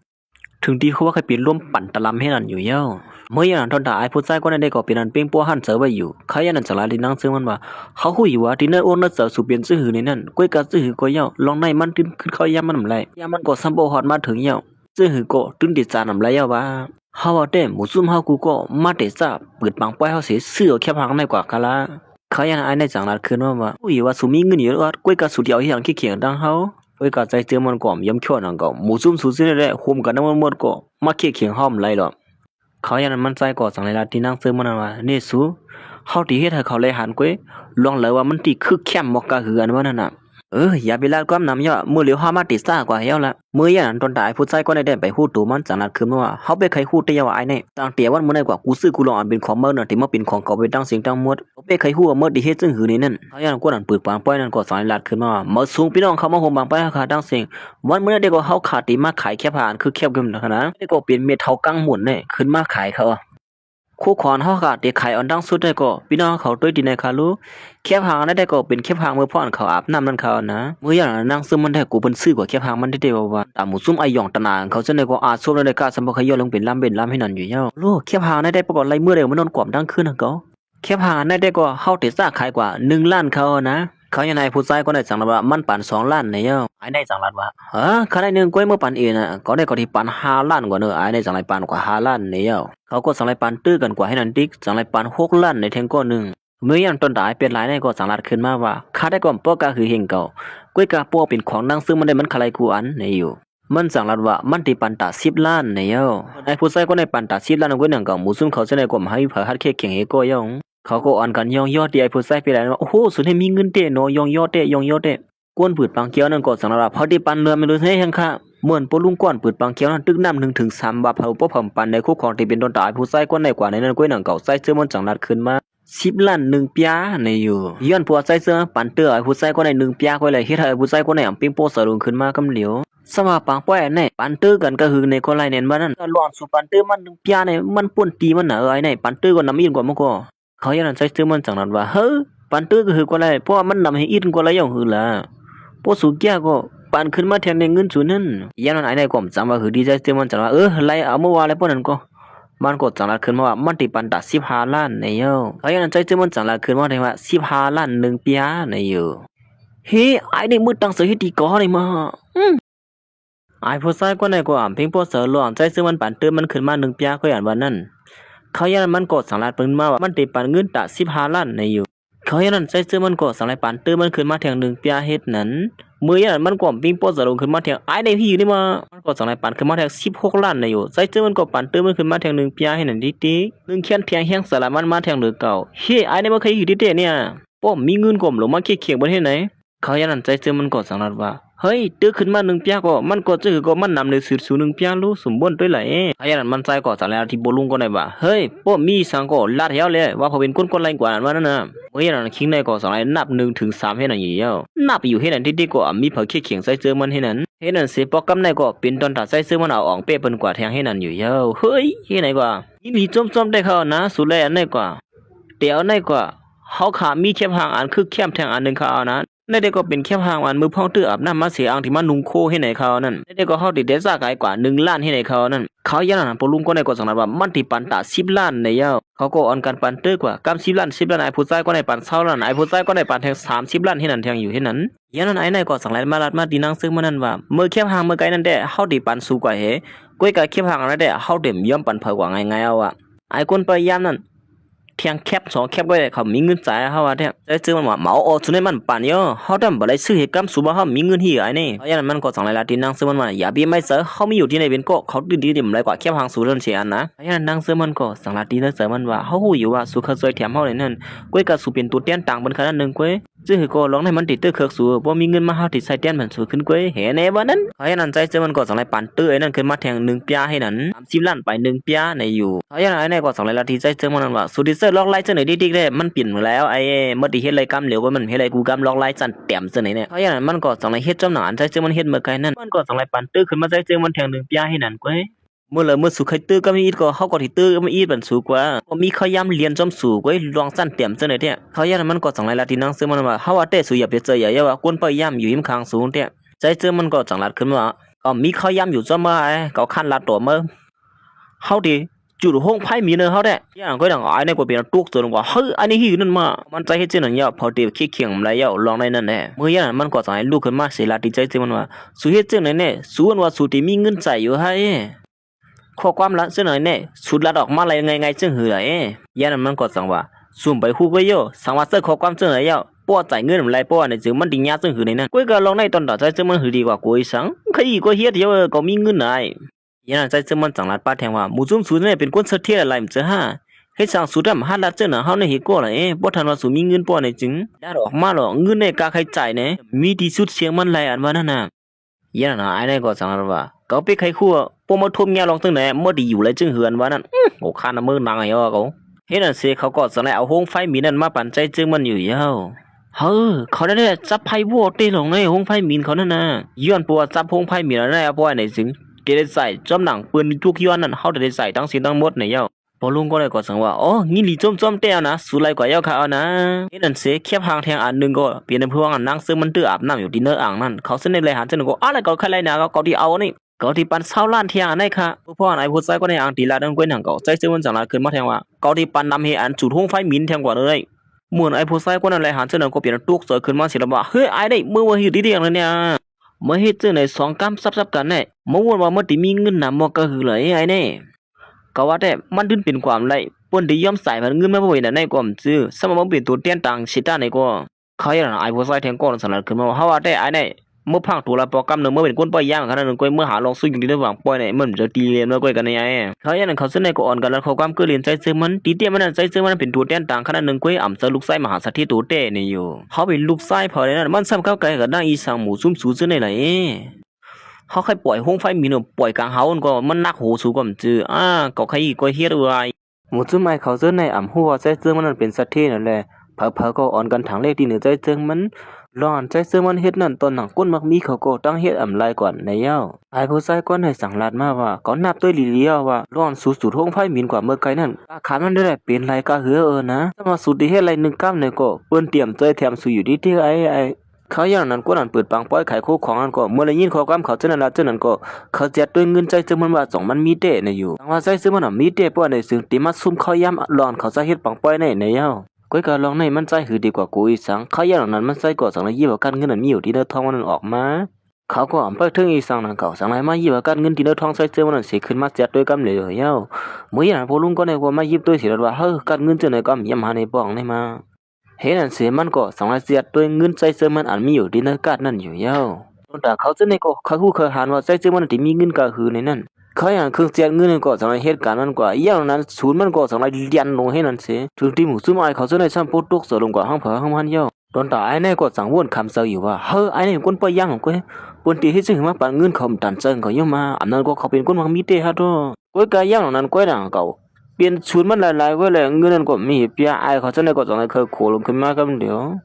หันหือเงินมันก็บ่ว่าอย่ามันมีคนไปย่างมันดีกว่าเงินที่เหลือมาล่ะเนาะย่างนั้นพอลุงที่อยู่ที่เขียงนั้นก็จังนัดขึ้นมาสุมายาเขาย่างเขาในเลยบอกเลยคำมาเฮาว่าแต่คนไปย่างมาลากตัวเขาออกว่าให้รู้เขาอย่างนั้นนั่งซึ่งมันก็ปีนั้นไม่เจอโดนแต่มันใส่ไปอยู่นั่งเก่ามันใส่จังหวัดว่าอ่านเป็นสังน้องเลยได้เขาดึงติแกลีอะไรอยู่ไปก้ามก่อนดูสู้ก้ามไปเงียบเขาเลยนะเขาเป็นคนลาละว่าเขามีเงินอันบ้านนั่นน่ะเขาอย่างนั้นมันใส่ก็สั่งให้นับ1 ถึง 3เหมือนมันใส่ตึกน้ำอยู่ก็นั่นก็ไอ้ผู้ใส่เขาเสนอก็ซัพพอร์ตทุกเสือลงกว่าเขาอีสังนั่นว่าเผยเข้ามาเที่ยงนั้นนั่นเด็กก็ใจเผยนั่นก็ปีลูกน้องมันใส่เอาเงินตั้งนำตั้งไหลเข้ามาที่ในนั่นอยู่เย้าเตียนอยู่เตอผ้าห่มแรงๆนั่นเด็กก็เป็นเงินหลายๆนั่นใครเย้าตัวเงินไหลเหงล้านนั้นเมื่อเลี้ยวฮอดมาถึงที่นี่แล้วค่ะเห็นนั่นสิผู้หญิงก็ในก็สั่งได้สาหกวนเปิดตัวเงินนั้นขึ้นมากำเลยเอาหมู่จุ้มเขาจนแลหาจนก็เปลี่ยนตุกๆเสือลงขึ้นมาเปิงมันเฮ้ยมันเป็นก่อนให้เจ้าหือได้มาตอนตายในก็อำเขาลียมสิว่าใจซื้อมันที่มีเงินนำมาเปิดดันในอันว่านั้นมันจังไรลาดขึ้นว่าสู้เป็นตัวเต้นต่างเขาขนาดนึงก้อยสู้ที่เฮ็ดจะคือมีเงินนำมาเป็นทันในผู้หญิงก็ในเลยยินเจ้านั้นก็สั่งว่าด้วยเหมือนว่าโปลิฮอเนี่ยมันใครลาดออกว่าเขาเป็นเผยนั่นเขาหลวยจอยแถมเขาเนี่ยมันนั่งก็จังไรลาดขึ้นมาว่าลองที่นั่นน่ะขึ้นแหละก้นมักมีเขาเนี่ยสู้สมัครกับไอ้สั่งเขาอย่างนั้นมันใส่ก็สั่งลาดที่หมู่ซุ่มเขาเจ้านั้นว่าเขาในที่ตุดไฟบ่อไล่ฮะกับเนี่ยที่มีตั้งพิษอย่างมือถือไปแล้วครับในเงินในฉุกอะไรก็ผมหูอะไรไปมือที่งานปิดปากป้อยนั่นก็จังว่าอะไรเขาเป็นช่างก็ไม่ได้ใครอีกว่าเฮียเดียวละสูมีเงินนะเพราะเป็นตันได้มากกว่าโคของอันมีอยู่ตั้งมดตั้งเสียงในเปลี่ยนต้นตาสูต้องเสียค่ะเขาเจ้าในก็จังว่าไว้คิลิงเขาก็ไม่ได้เขาเนี่ยสะเทปลอมตัวอันวางอยู่ในมาเฮ็ดตัวเป็นคนพยายามที่เด่นก็เป็นมหาสะเทหลวงอันวางอยู่ในไว้มันไกลกับเราคำถามเลี้ยงแก่ในมืออันเขาย้ำรัดว่าเขาได้เป็นคนพยายามแหละเป็นตัวแทนขนาดนึงก็มันหือดีกว่าเธอตีเต้มันก็เขาเป็นปลินลงตัวเต้มันเย่าลงในย่าหน้าไอ้เนี่ยก็สายลูกขึ้นมาสิถามได้ซึ่งมันสู้ก็เอาเงินที่เลยมันนำบ่เป็นอะไรลองในสู้เฮ็ดได้มันดื้อหนำเสือเอาว่าได้มันดื้อพิษมันนั่นก็สู้เลยตั้งผู้หญิงก็ในกว่าจกกับคนที่เลยมาเลยผู้หญิงก็ในมาซอยเทียมสู้สองเสือในวันนั้นนี่กว่าเยอะเลยนั่นก็เขาบอกว่าเยี่ยวเลยมันก็เฮ็ดสั่งในเงินเนี่ยนำบ่เป็นแต่ในอันวันนั้นตีเต้นก็ผู้หญิงก็ในเอาเงินกาคันเจอตั้งนำตั้งพอเลี้ยงหลวงเขามาอันนั้นเนี่ยพอเลี้ยงหลวงเขาคู่นั่นกว่าขี้ลิงแล้วมันเนี่ยตอนแต่นั่งเสื้อมันก่อมใครจำว่าหือไอ้นั่นสิได้ว่าถอยจะลงพื้นๆนั่นเนี่ยสูนย์เยี่ยมเอาเงินตั้งนำตั้งหลายเสียมาสวยแถมไอผู้ใส่ก็ได้แน่ลองในได้กวยคิลิงมัวเราเมื่อได้มือสัตว์ปานสู่ชงก็ในตีเต้มันก็เปลี่ยนจึงไหนลงแน่ตอนตายในก็ย่อมหับอะไรหย่องว่ามาให้นั่นใช้เจือมันก็ขั้นหาหนาแล้วแหละก็ตัวไอ้ในเล็บหย่องในลากคอออกควายลูกขั้นหาหนาวะขับโปเลี้ยงเขาขับขึงการนะครับเดี๋ยวหาได้เนี่ยก็มันนั่งก็สั่งสางลุกน้องยอบควายออกควายเนาะไอ้ในก็สั่งมาเฮ้ยมันยอบก็จะในเล็บจะลายไงก็ได้เป็นคนมีเห็นในวันนั้นไอ้นี่มันเป็นตัวปลอมขนาดนั้นก็มันเจอตัวเต้หรอเงินก็มีเจอตัวเต้เลยมาชุกกันในผมเจอไอ้ในลาลีวานะมึงแต่เมื่อเท่านั่งซื้อมันแหละหมูจุนเขาจะในก็ผมจังว่าฮีอีเด้อมือหัวใช้เจอมันกุ้นว่ามีเห็นว่านั้นมาล่าสุดอยู่ที่ในก็มีลองตั้งอีสานหามือเห็ดด่วนนั่นกันละเงี้ยนั่นสิขาด้านสองก็จังในปลายออกไว้ยังสว่างฮะตอนแต่เมื่อเท่านั่งซื้อมันก็คือไล่ลันคุยสักทีก้อยกะก้อยขี้ลิงอ่ะไล่เอาเขาในก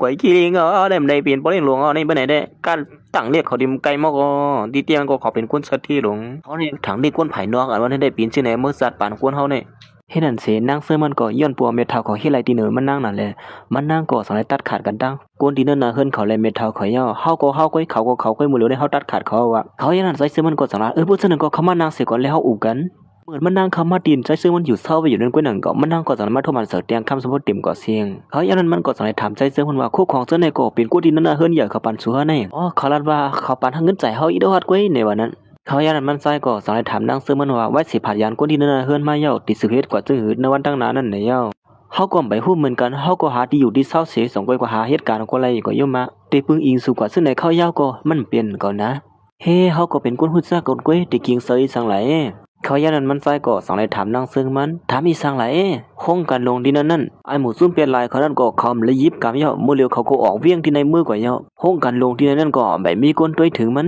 นเขาย่านั้นมันใจก็สั่งขาเฮินนางซึ่งมันนั่นเป็นก้วยด้วยถึงห้องกันนั่นกว่าอยู่เยาะส่งสู่เขาด้วยถึงหือโค้งกันที่นั่นน่ะว่าหือไหลเขาย่านั้นมันนางก็สั่งลัดว่ามันเคยด้วยถึงอยู่ก้วยก้วยกะว่าที่ในมันมีกาคันอย่างนั้นละที่เฮ็ดซึ่งหือเขาด้วยถึงไรเนี่ยเยาะจังน้องหนึ่งกลัวเจ้าของปลิหลวงมันนั่นลองในสุยาไปไหมซะกูซื้อกูลองนั่นเฮาก็ดีครับคืนกูยาวะเขายันมันนางก็ย้อนโปรไซสมันฮิลิดอมันเลยมันนางสั่งถามว่าเฮียงสู้ใจแถมเฮาปกเป็นดันได้ลิดอเฮาบ่เป็นดันได้ยันนั้นใจมันก็จังว่าอ๋อยันปัวเฮาทั้งสองก็เป็นไต้ก็กันนั่นยิงนะเฮียงล่ะเฮาในเป็นไต้ก็กันขนาดนึงก็ยาวฮะกูกะขยันนั้นมันใส่ก็บ่เลยตันตอบนั่นก็สิงพงมันใส่ก็จังได๋หลังขึ้นมามื้อยันนั้นอหมูซุ่มไอเป็ดหลายเขานั่นก็บ่เลยไปออกเวียงดูน้องมันกับสืบมาลัดจังนั้นในเย้าหรือสินั่นนำกะเขาก็หาเงินสมันถูกแม่นสมปักเปิงให้ในเขาบ่ได้เฮา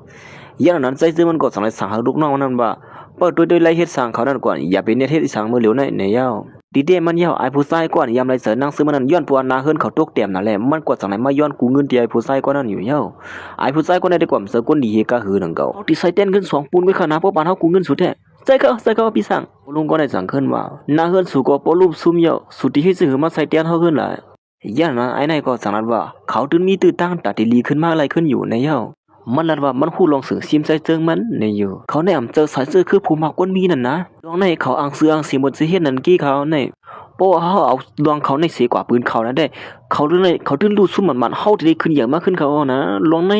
นคิงในก็สั่งนัดว่าลองในได้ดีเขาเจออยู่ก้อยก็ว่าสังว่าเขาสุนในมันอำเซอลองเต้นะโป้ในซึ่งเขาสำติสู้เงินเป็นหลายๆทำดีคือหลายเขาอย่างไอ้นายก็สั่งนัดว่าเขาในปีลองเต้มันเอาโหมันเฮ็ดศักดิ์ศรีมันอยู่ในเย้า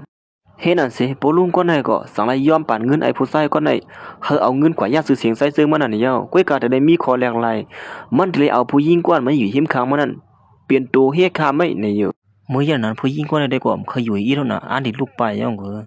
งก้อยก็ไอ้ผู้ชายก็ไหนย้อนบ่ไหลเงินเลยสั่งดีผู้หญิงก็ไหนว่าสู้อย่าไปไม่เสือลองไหนพอเฮาไหลเงินมาอย่างไหนเฮาสิมาเอาสู่ออกมือขึ้นก้อยดีแน่ได้เห็นในวันนั้นไอ้ในก็สั่งให้ลาผู้หญิงก็ได้เหยียบไอ้ผู้ชายก็ไหนกำเหลียวเฮ้ยเฮ้ไอ้นี่เมื่อกี้เขาเกี่ยวเฮ็ดนั่นสิตอนตัดใจซื้อมันได้ก็ตึกถามนางซื้อมันอยู่ว่าสองที่เฮาเอาหน้ากันได้กว่าในเย้าลองในเฮามันเจอว่าสองเฮาตีเฮ็ดไรแทงลงนึงเฮาก็ผ่านยานใช้ซื้อคือเฮามาย่อมเลยปึงอิงเพลน่ะในมื้อเร็วนี่ออกมาก็เดียวน่ะลูกกับไก่สังกันไอ้นั่นเขียนดีกว่านั้นนะเฮาว่าแท้ซุ่มบ่นด้วยล่ะร้อนเขาเฮ็ดไรตี10นั่นมื้อวันนั้นเป็นปังป้อยวันเกิดนั่นนะยามนั้นมันใส่ก็สังลาตีนางซื้อมันว่ามื้อพุกในเฮาที่เฮาเขาในซอยคับคืนบันสูกเว้ยคำเสนอได้ว่าว่าเป็นการลงอล่างเฮาในเลยนะป้อซุ่มก็ว่าเฮาเป็นคนซุ่มก็สังว่าไหลเงินมาเนี่ยก็เป็นสังป้อว่าไหลตื่นล่างมันมาเนี่ยรู้สุดที่ว่าคือละป้อนั้นมันใจก็จังหาป้อไหลตื่นล่างมาสวยเลี้ยงเขาต่อสู้ก็แล้วว่าเฮ้ค่ำต้นหันเผลลงอล่างเหมือนสูในอย่างนั้นสังไหลตัดมาขึ้นที่ไอ้ผู้ใส่ก็ในมาหาพวกเอาเขาบนจอยป่วยเขากันใจซื้อมันว่าใจซื้อมันนั่นเป็นคนเปลี่ยนหลายเปลี่ยนตัวปล่อยมวยอ่านว่านั่นอย่าไปไม่เสือลองได้เลยเฮาตื่นขับขึงเข้มๆเรียบๆกำเหลียวว่าด้วยละเปิงหางออกมาจังไหนเนี่ยย่างนั้นไอ้ผู้ชายก็ในก็สั่งได้จ้างให้ปืนนั่นปืนเขาใจเจอมันสื่อเสียงดุในเย้าเฮ็ดนั่นสิตอนตานั่งซึมันได้ก็มาเฮ็ดการผู้ป้องกันที่ในโครงการใหญ่นั้นกำเหลียวอยู่เย้าหรือสินั่นน่ะมันก็รู้น้อง3เสือใจเจอมันก็สั่งให้เอาเส้นหมายโครงการนั้นมาอยู่อับอันมันนั่งเสียงส้มหนังอันมันนั่งไข่ปกป้องกว่าเฮ็ดจังเหือมันเอากังเสือมันนั่งแต๊ดๆกว่าหาก้อยก็เหลียวก็ไหลในเย้าสังว่าสุมีลองเขาตั้งย้อนทั้งซอยแถมมีสังในก็ลาดที่เขาในไล่กำเหลียวค่ะเขาในเป็นลูกน้อง3เสือให้ไหนเขายิ้มจุ่มค่ะนะเห็นนั่นสิมือพ่อหันเขาทั้งสองก็ไปออกขวานั่นก้อยนั่งเขามันนั่งก็สังในปืนออกมาเสียตื้อเอาตีเฮ็ดนาการมันนั่งกว่าอยู่นั่นก้อยนั่งเขาอันไอ้ผู้ชายก็นั่นปล่อยก็ว่าใส่เสื้อมันนั่นเป็นตูแตนขนาดนั้นก้อยเฮ็ดให้เขาอันในลื้อหลังสดตัวกว่าเสียงเพราะอย่างนั้นใส่เสื้อมันก็เลยหันก้นหิมหอมซะในด้วยเขาสิอยากด้วยมันใส่อยู่อย่างนั้นมันใส่ก็สังในหูขึ้นมากำอยู่ลองไอ้ผู้ใส่ก็นั่นปืนเขาก็วันใส่เป็นตัวปลอมก้อยแบบนั้นเขาอย่างนั้นรู้น้อง3เสือมันก็สังในกับสืบมาว่ามื้อนี้ได้เป็นลองสู้อยู่เหยอะครับบ่เล่งเฮามีคนปล่อยเขาว่าบ่เลี้ยงเฮาในเป็นตูปลอมก้อยอย่างนั้นเขานะ อย่างนั้นมาใส่ก็แสดงว่าอ๋อกำลังสุดเขาก็ตั้งวางแผนการเอานะรู้เลยปักตาด้วยว่าเขาได้มันอยู่ที่เลยมาอ๋อค่ะขับขึงกำเหลียวค่ะเฮ็ดอันเสียผู้หญิงก็ในก็สังเด็ดใส่เฮ็ดหน้ากันมันก็กำเหลียวยาวใครอย่างนั้นใช้เสื้อมันก็สังว่าถามคนที่พร้อมซึ่งว่าด้วยอย่างไรเขาซึ่งในเลยหันเป็นมันใส่ก็เน็ตอ่อนกันเรียนไปห้างเผามันอยู่ยาวเหมือนมันนั่งไหลหันซึ่งนั้นก็มันทางสังในสั่งการให้ผู้หญิงก็ในนั้นขับขึงการกำเหลียวล้วนเขาลื่นหลังที่นั่นเฮาอย่าไปกว่าปานตาหันถึงอีสั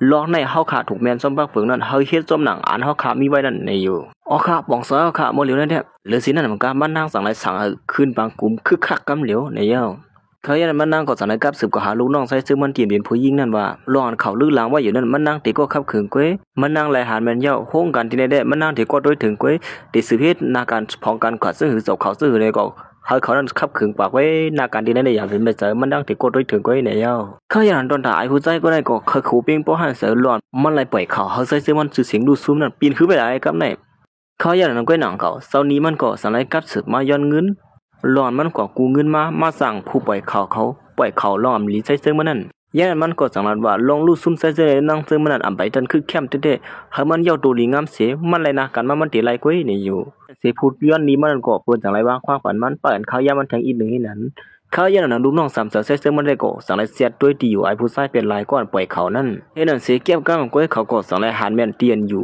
คนนั้นปล่อยเขานั่นหรือเสียนั่นมันก็เขาก็สั่งไรหันบ้าดีอยู่ไอ้ผู้ชายเป็นไรนั่นตึกอยู่ไอ้ดีล้านเกาะผีนั่นมันตึกอุโพยาเมื่อไงนั่นเส้นไหมพกมันขึ้นมาที่นั้นในอยู่เห็นนั่นสิลูกน้องสามเสือใส่เสื้อมันก็สั่งไรสหลูกน้องมันนั่นแทงกำหนึ่งกว่าห้องป่วยผู้ชายก็นั่นมาทุบหมดเร็วในเหี้ยเขาอย่างนั้นมันใส่แต้มไปใครดีมันลูกน้องคนนั้นปีมันยอมแล้วก็ฮอดมันถึงที่ไหนเอ้าเฮ้หมูซุนสูเพียนเผอในมันลมฮ้อยไหนเนี่ยไอ้ข้าสองก้อนนั้นก็สังรัดว่าปอเล่งลงไม่เด้งลงห้องเขาสุกว่าทบในบัดนี้มันจะอยู่กับหูจักสูกันเนี่ยเห็นนั่นเสียไอ้ในก็ยาวมัดจอกโสไปที่นั่นเหี้ยเก็บก้างก็เขาก็สังรัดยอบตัวมาหาลูกน้องสำเสริญใส่ซึ่งมันก็เอาหลุดเลียนยาเสียเอาเข็ดตายอย่างนั้นเหี้ยว่าคืออะไรมือเหลียวนั่นเลยว่าสู่หาทหารแก้งก็เนี่ยนะปล่อยเขาซะไหนเฮ้ยมันเจอเขานั่นมันเจอลงเตียงเขานะลงเตียงมันก็เกยอย่างนั้นเขายันผู้หญิงก็ได้ก็สายกันเนี่ยมันใส่ว่ากูนั่นปล่อยเขานั่นมือเหลียวเขาย่อมหับลงเตียงว่าพวกเขาย่อมหับลงเตียงเขาเดี๋ยวมันยอบสวยไหนก็มันซื้อสามารถลองได้ดื้อแรงก็ได้หมดเดียวถูกหมดหลอดได้เฮ้ยมันตันเจิ้งเขาเยอะมาเอาตัวเขาส่งห้องปดิเฮ็ดซ้ำหนังปากเปิงใหม่มีบนเมืองมีไว้นั่นล่ะเฮ้ยเฮ็ดจังได๋เขานะก่อนเขายินาขับผิดกว่าเยอะเฮ้เนี่ยบ่ได้อันนี้ก็เยอะยาเขียวๆแทงโก้ให้นั่นเยอะเห็นนั่นเสียสังตันมาดีใจเจอมันเอาคู่ของตอนมาปั่นนั้นเพื่อมันตั้งกินคือเข้มๆตั้งกินมาปั่นสวนเนี่ยนะคือเข้มเต้เนี่ยสุนในเขาลือหลังไว้เนี่ยตึกมีใส่เขาหยอกเล่นจังไรแทงเนาะดีอ้ามสุดยอดเขาซื้อในสั่งขลาสั่งปั๊บไม่เอา2-3กั๊มให้ไหนก็เนียนสวนหมดก้อยก็เฮาเลยงี้เนาะว่าสุนในป้องกันเข้มแล้วคือเข้มเด้ๆเนี่ยนะสุนในเลยว่ามาอยู่ตัวเขาก็เลยว่าล่วงเหรียญแต่ก่อนเนี่ยนั่งเขาสั่งว่าเฮาก็เฮ็ดเลยกว่าซ้ำนาตีนเฮาป้องเปลี่ยนไรนั่นก็เองก็เลยยังไงก็คือพอซื้อเหมือนก็วันวันนี้เฮาที่ห้องสูงกว่ากินข้าวนะกว่าแล้วพวกนั้นเห็นนั่นสิใจเจอในนางเซินก็มากินเกี่ยวกันเห็นไหนเยอะวันมื้อนี้ก็เฮามากินเกี่ยวลองแคมแล้วเฮาเนาะปานนั้นเฮ็ดนั้นจังได๋ตัดมาติหมูซุ่มก้นก่อนปันเงินจ่ายไอ้ผู้ใส่กว่านั้น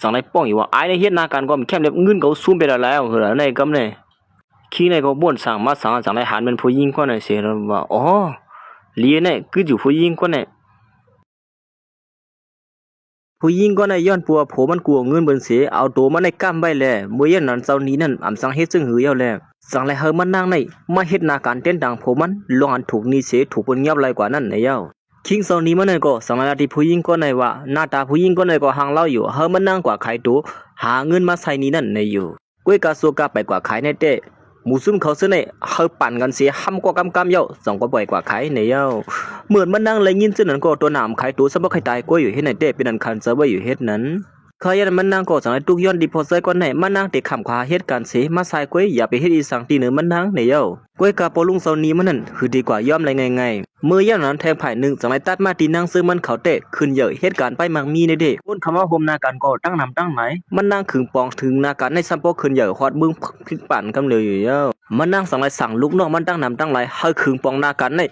เฮามีชื่อเสียงยิ่งใหญ่เนื้อสวดตัวลมฟ้าในกว่าในวันนั้นเฮ็ดสิสวดตัวเต้นหนังเก่าเทียงไผ่หนึ่งก็ปุ่นตาใจเจมันได้ก็ย้อนปัวเป็นก้นธรรมดาก้อยเคยเป็นก้นมักมีเลยจากไหนมาเฮ็ดก้นพยายามอยู่เหมือนเก่าเมื่อย่านหนูซึมก้นพยายามซึ่งในก็ย้อนปัวคู่ใจเจมันเป็นเผาเลยยามเป๊กกินใจเจมันมามือเหลือได้เป็นอันกูที่เหนือใจเจมันได้เบาๆอยู่เย้าเทียงไผ่หนึ่งที่หันเป็นปอเท้าใจเจมันได้ก็จากไหนถามลูกน้องซ้ำเสมันบ่าเฮ็ดซึ่งหือแหละใจเจมันหันปอกมาเฮิน เขาง้ออันลื้อหลังอยู่นั่นก็ปทเขาทำถึงผู้หญิงก็ในจังหวัดว่าเขาง้ออันลื้อหลังนั้นมือเหลือใครบวชไว้กว่าอีดอดเย้าในอยู่ฤาษีนั่นมันก็ตั้งรัดในป่าว่ามันใจในตึกเหตุการณ์ที่คนพยายามนั่นเห็นนั่นติ๊กๆในเย้าปทเขาในกล่อมจังมาหือที่มันใจสีกล้วยป้องอยู่ว่าไอ้ในมีเงินมีเฮือนกล่อมใครอยู่ตึกก็ปั่นปีสมคนพยายามอยู่เห็นนั่นก็ปุ่มจังว่าหือมืออีดอดในกล้วยยามนั้นปทในก็จังได้ถามถึงรีลูกน้องมันว่านางเสือมันนั้นเป็นจึงหือพ้องในอยู่ผู้หญิงก็ในก็จังรัดในว่าเขาได้เป็นก้นหนึ่งอันกัดเขียนเด็ดๆมาปกป้องนาการในอ่ำก็ไหลเลือนกล้วยนาการในคืนอย่างเหมือสูงเด็ดตอนถ้าใส่เสื้อมันได้ก็ย้อนปัวให้กันคนพยายามอยู่กล้วยเลยนางเสื้อมันก็มือย่างอันป้อกันสั่งไล่มาหาใส่เสื้อมันเตียนคนพยายามเขาเปิ้ว่าอยู่นั่น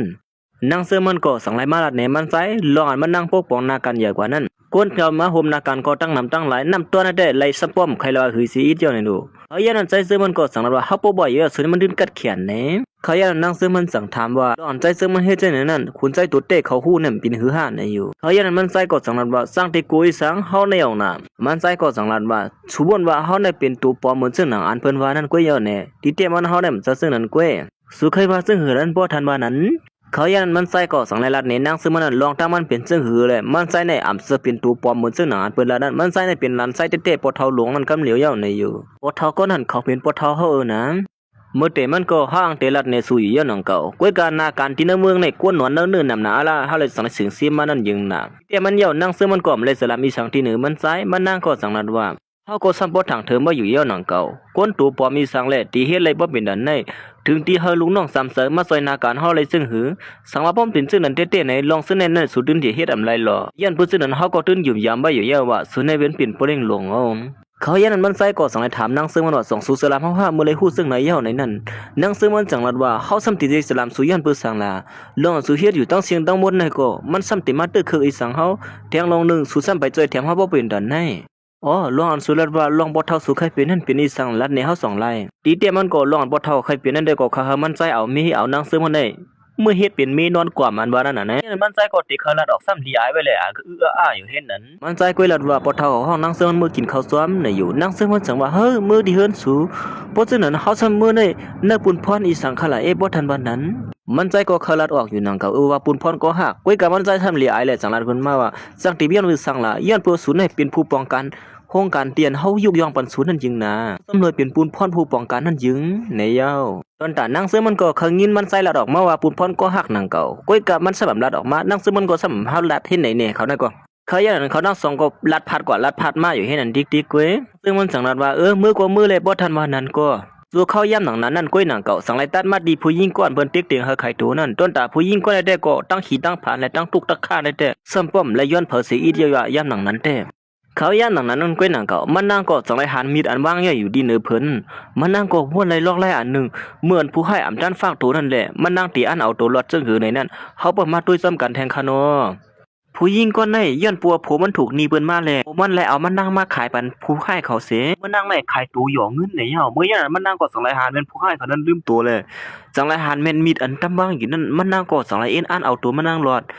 เฮ็ดอันสิมันนั่งก็สอนให้ลักเอามีดนั่นมาถือไปซึกมันเย้าก็สอนให้เรียนไปออกมาไผนอกนั่นกำเหลียวอยู่เย้าเหมือนมันนั่งเรียนไปออกมาไผนอกนั่นก้วยหนังเก่าตั้งนอกนั่นก็ซ้ำปอรับสิ่งกว่าเสียงผู้ให้นั่นก็สอนให้ล้ำซ้อมไผหลังมันมากับลีเลยมันนั่งมางอมาอยู่ที่ในผู้ให้เขานั่นก็สอนให้เรียนป้วนกว่าเฮ็ดนั้นเขาอย่างนั้นมันนั่งก็วนสามารถสังเยาสองเลยซกพงมันขึ้นมาเสียกับสืบกว่าหาใจซึ่งมันอันตึกเหตุการณ์คนพยายามอยู่นั่นเหมือนใจซึ่งมันไหลหันพงผู้หญิงก็ในกับสืบมาหามันใจนั่นก้วยหนังเก่ามันใจก็สังบ่นอยู่ว่าให้สังผู้หญิงก็ในมือเหลียวกับสืบมาหาเฮาซึ่งไหนก้วยกาซึ่งหือก็ยาวมันใจก่อมเลยตัดวางสายหนังเก่ามันใจก็สังยีบอกพงนั้นขึ้นมาเสียอย่างนั้นผู้หญิงก็ในก็สังเลยลัดเนี่ยใจซึ่งมันว่ามันถูกแน่ล้อมถูกผู้ให้เขาล้ำยอบไปนี่แหละย้อนปัวมันยามเป็นเหรียญใจซึ่งมันมาอยู่ตาสีแล้วปอกในใจซึ่งมันอำเลยอยู่มันนั่งก็คัดเจอลัดอยู่ว่าปอกในอำเลยเป็นเหรียญไปลงเตนะเมื่อเลียวในเฮางอไม่อยู่ไผนอกในนั่นในอยู่มันนั่งกอดสันในรัดเนี่ยใจซื้อมันว่าหมูซุ่มผู้ให้เขานั่นติ๊กติ๊กให้มันนั่งขายตัวหาเงินมาใส่เต้นการนี้เขานั่นเนี่ยเย้าเดี๋ยวนี้เฮาเรียนไปออกมาแคบตินห้อมตั้งแต่ตินเฮาซัมบ่10ก่อนเสียงนะมาซอยแถมเฮาอีกนึงแลมื้อเดี๋ยวนี้ผู้ให้ก็ตึกซ้อมหลังเฮาใหญ่นะกำลีเลยเฮาหลดออกมาเกนี่ผู้หญิงก็ได้ก็ตุกย้อนใจเสื้อมันอยู่เฮ็ดนั้นใจเสื้อมันก็ซื้อหือก็ยาวมันก่อมสะกวนเสือให้ก็หือนึงเก่ามันใจก็สังได้ออกมาซ้ำหาผู้หญิงกว่าในเหมือนมันหน้าหานแม่นใจเสื้อมันเสียอ่างที่เรียนคำหาใจเสื้อมันนั่นก้อยหนังเก่าผู้ให้อันเรียนจอมมันนางมานั่นก็สังได้เรียนมาตัดหน้ามันนางไว้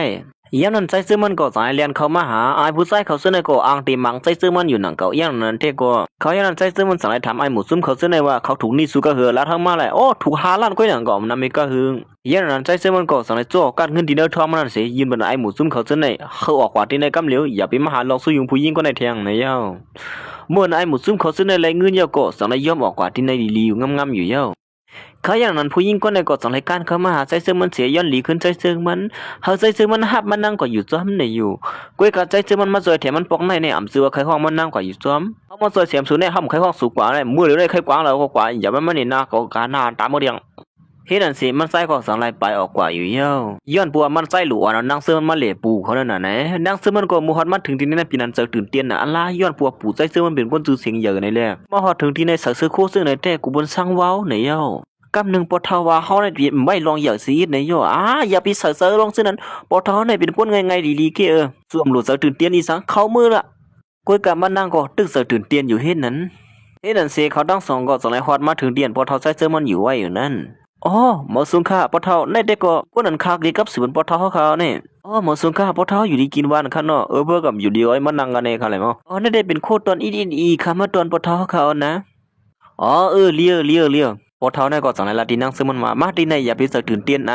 ะมากินข้าวคันนั้นหนึ่งก้อยมีลองทางอีสังเก่าลันใจพอเท่านั้นเลยเฮ็ดให้สูเลยหยับเสืออีสังสองเจออ๋อเลยเฮ็ดให้หยับเสืออีสังค่ะเขาได้หลีต่อคาเต้เขานะพอเท่านั้นก็สั่งป้องหลานมันอยู่เมื่อได้จิมือแล้วกงอยู่มันปอกมาขึ้นในปอเลยนะกว่าขวาตั้งน้องในที่มือหลายปีเมืองเลยมั่วก็เขาเมื่อมาตัวตีนี้ขึ้นในเมืองมาอีแล้วมันก็พอเท่านั้นได้ก็เป็นยองอ้ามที่หนึ่งนั่งซึ่งมันได้ร้อนนั่งซึ่งมันมาปุ๊บปองนาการมือสังในก้อยซัมปอกขึ้นอย่างแห้งไหนเอาในนั่นแก่เต้นะลีเลซีก้นมังโก้เขาได้กว่าเป็นก้นพยายามเสนก็เฮ็ดอีสังก็มขึ้นใหญ่ยิดมันก็ลัดคิดลัดไปลานใจมันจึงนั่นยอมแต่ซึ่งมันจังว่าเฮ้อเขาถมด้วยปะเทาลัดได้เรียบดีหลาเขาเว้ยอันนี้เฮ็ดอันเสียไว้เสียเขากินข้าวเย้าตัวเย้าปะเทาเขาก็สองไหลห้องมันใจมาอุบกุม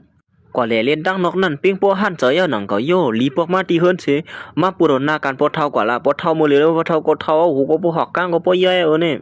มันได้ก็สั่งว่าก็ว่างโดนไปก็ว่าอ๋อป่องเสียค่ะคาติบอกมาอยู่กว่าเฮ็ดนั่นสิเขาตั้งสองก็สั่งไรไปออกมาที่ไหนนั่นนางซื้อมันสั่งว่าว่าถึงว่าปอเท่าสุนให้เสรีเท่ลงเนาะเป็นคนเหมือนจึงเฮาหาหนังกันเว้ยเหมือนสุนให้อีดเฮาก็บอกว่าปอเท่านี่เป็นคนเจอดีเนี่ยต่างปอกก็ใกล้ๆมากินข้าวตีเฮือนเฮาซึ่งไหนเลยน่ะผู้หญิงคนไหนเข้าตามหึงสังก็เฮ็ดนาการนั้นเข้มแลบหลีงามลูกน้องก็ซ้ำพอมาปั่นเฮียงทางเฮ็ดนั่นอยู่เย้าย้อนบัวมันนั่งอ่ำหึงสังในเฮ็ดนาการก็คือเข้มเพราะเป็นนั่นแหละเฮ็ดให้ผู้เข้แข็งเขานั้นอ่ำปิงปัวหันจะลงขึ้นมาเสียหรือสินั้นน่ะก็รอหันมานั่งเฮ็ดการขึ้นเยอะแน่ผู้เอาเขาเข้ามาตอกถามไว้ตามวางแผนการมานั่งนั้นเต้ๆบ่ว่าก้อยกามันนั่งก็อ่ำใบใครตอบข้อความลัดติพวกเขา